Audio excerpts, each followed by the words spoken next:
Bonjour mes amis, comment allez-vous? Vous allez bien? Oui, par la grâce, ça va. Par la grâce de celui qui nous a donné la vie. Voilà, ça va très bien.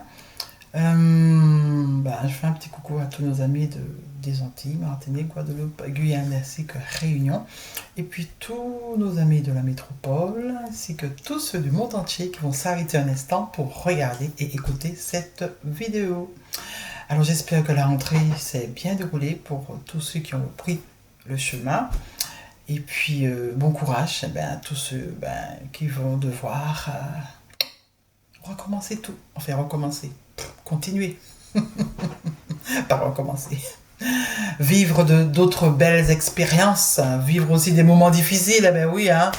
Mais voilà, vivre, c'est déjà pour moi ce qui est le plus important, c'est vivre. Vivre les choses, voilà. Alors mes amis, franchement, je voulais vous parler des jambes de fer de la statue de Daniel. Aujourd'hui, c'était ce que je voulais vous parler. Puis non, quand je viens pour préparer tout, ben non, c'est autre chose. Les jambes de fer, j'espère que ce sera la semaine prochaine. Parce que, en fait, voilà, je me dis, comment se fait-il que celui qui nous a donné la vie, qui a soi-disant révélé à Nebuchadnezzar par songe ce qui va se dérouler dans notre monde, les royaumes qui vont succéder, et il a omis de parler d'un royaume qui a fait partie de notre monde, mais vraiment qui était un royaume dominant aussi, en même temps que Rome, en même temps que l'Empire romain. Alors pourquoi il n'a pas parlé de ce royaume? On va voir la semaine prochaine si c'est bien lui. Quelle vision nous a-t-on donné du monde? C'est ce qu'il faut se poser comme question. Voilà, mes amis. Alors aujourd'hui, le titre, c'est la montagne sainte. La montagne sainte, cette petite pierre, vous vous souvenez, hein, qui a rempli la terre et qui a fait une grande montagne sainte. Et on a vu que cette montagne sainte, c'est où? Voilà. Alors on va parler de cette montagne sainte. Pourquoi elle est tant enviée? Pourquoi un nouveau royaume? C'est Pierre, hein? C'est Pierre ou Paul?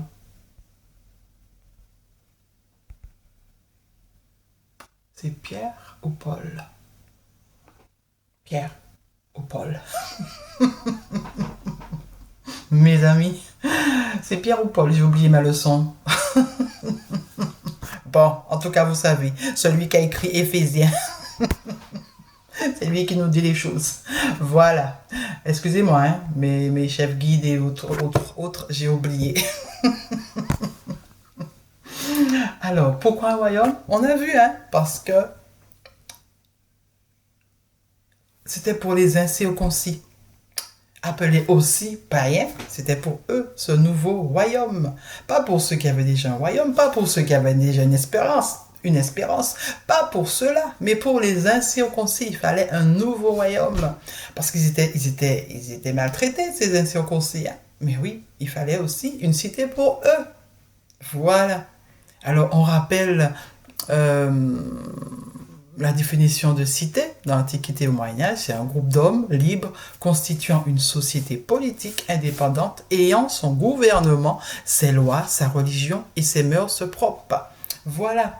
Alors, les anciens royaumes, Israël, Juda, qui étaient prospères, voilà, mes amis, des royaumes prospères, ben voilà, les autres aussi veulent avoir le royaume pour aussi être prospères. C'est toujours cela, voilà. Et pour pouvoir créer son royaume, il faut écraser les anciens royaumes. Il faut briser les anciens royaumes pour reconstruire. Voilà, c'est ce qui se passe à chaque fois dans l'histoire. On détruit pour reconstruire. Voilà. Alors je disais donc que le nouveau royaume, la petite pierre, la nouvelle cité, n'est-ce pas? La Jérusalem qu'on nous fait tant miroiter. Voilà. Fin Antiquité, début Moyen-Âge, une nouvelle cité, un nouveau royaume pour les incirconcis et les baptisés d'aujourd'hui, soit au nom du Père, du Fils et du Saint-Esprit pour certains, ou au nom de Jésus pour d'autres. Cette pierre, ce royaume, cette nouvelle cité organisée à cette période, n'est-ce pas la nouvelle Jérusalem de l'Apocalypse bien gardée? La semaine dernière, quand j'ai lu ce verset 12 du chapitre 21, j'ai appuyé sur ce verbe garder, mais je n'ai pas dit assez de choses. En fait, si on nous dit que cette nouvelle Jérusalem, c'est pour dans l'avenir, c'est pour lorsque Jésus va revenir, pourquoi elle sera gardée? Pourquoi? Pour empêcher ceux qui sont sauvés de s'en aller, de s'échapper? Pourquoi? Il n'y a plus de voleurs. Apparemment, c'est ce qu'on nous dit dans l'Apocalypse. Il n'y a plus de voleurs. Alors pourquoi la nouvelle Jérusalem est-elle gardée? Si vraiment, c'est celle qu'on nous dit. Pourquoi elle est gardée? Second, enlever ce verbe. Mais en fait, quand il explique les choses, on ne sait pas où se trouve l'ange. Est-ce que c'est une image d'ange qui sera sous les portes? On ne sait pas, on ne comprend pas. Tandis que ce mur, on ne l'a pas enlevé, loué Dieu. Parce que là, voilà. Pourquoi la nouvelle Jérusalem sera-t-elle gardée? Mais au Moyen-Âge, les cités avec leurs hautes murailles, avec leurs portes hautes, bien gardées, personne n'entre. C'était la réalité au Moyen-Âge, mes amis. C'était la réalité au Moyen-Âge. Cette nouvelle cité bien gardée, avec sa religion, avec sa politique, avec toutes ces personnes qui adhèrent aussi, tous les incirconcis, tous ces païens qu'on dénigrait dans l'ancien royaume, parce qu'ils n'avaient pas d'espérance, ont, à ce moment précis, leur royaume. Mais ce royaume n'est pas juste resté à Jérusalem.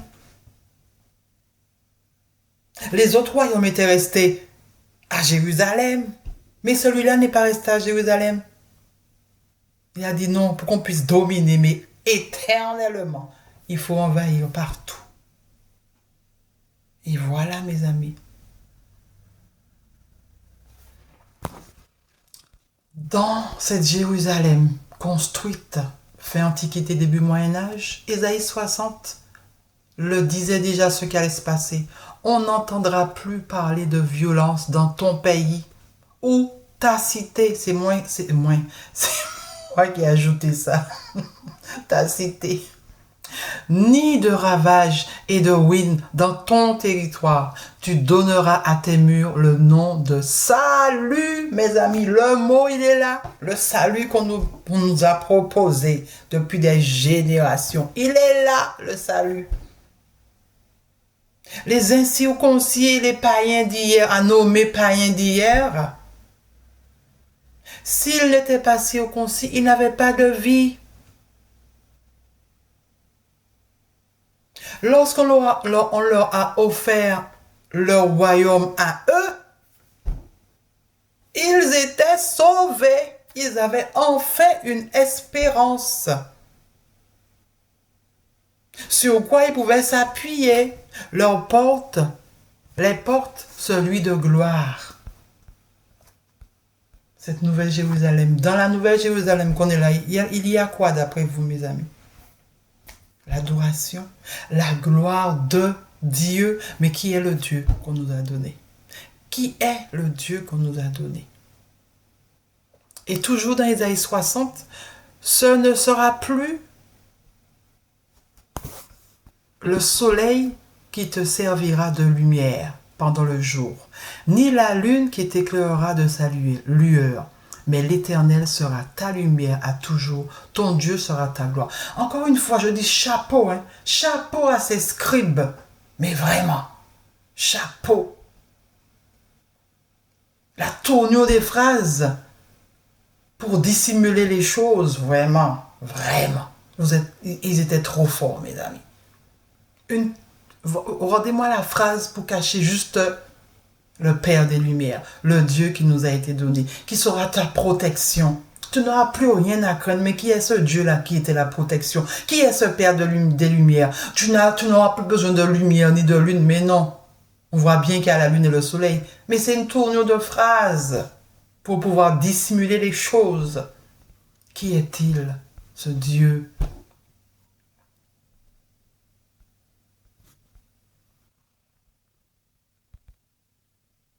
Qui est-il, mes amis? Qui est ce Dieu qui nous a été donné? Qui est ce Père des Lumières? 2 Samuel 22 en parle. C'est le même. C'est grâce à cela qu'ils ont pu détruire Jérusalem, le temple. Grâce à la force. Hier, enfin même pas hier, en premier lieu, cette arme s'appelait bouche de feu.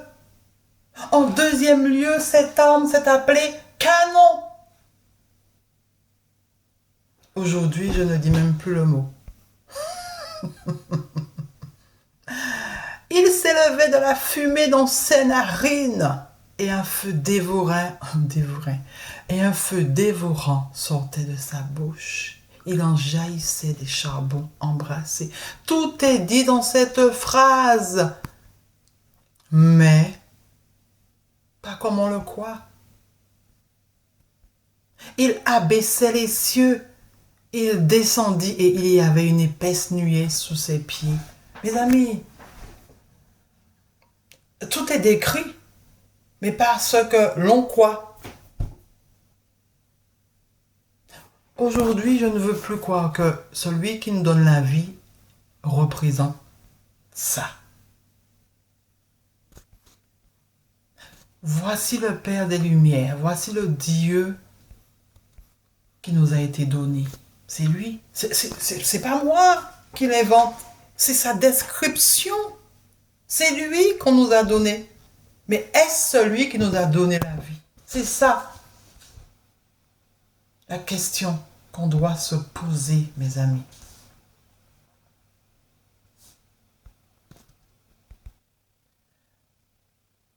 Les païens dans la chair, appelés ainsi au concis, n'avaient pas de cité à Jérusalem, n'avaient pas d'espérance à Jérusalem. Et ils étaient nombreux s'ils ont réussi à s'imposer au final.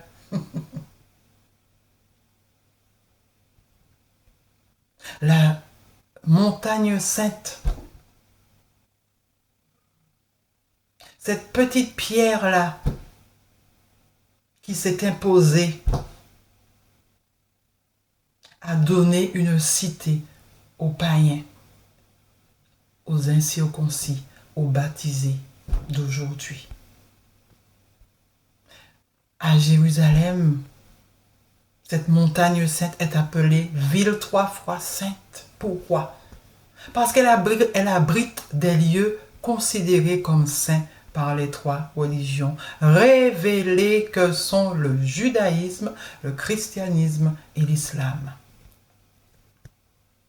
Jérusalem, qui signifie ville de paix, de la paix, où la paix apparaîtra en hébreu, est considérée comme la capitale historique des Juifs depuis plus de 3000 ans pour des raisons religieuses et politiques.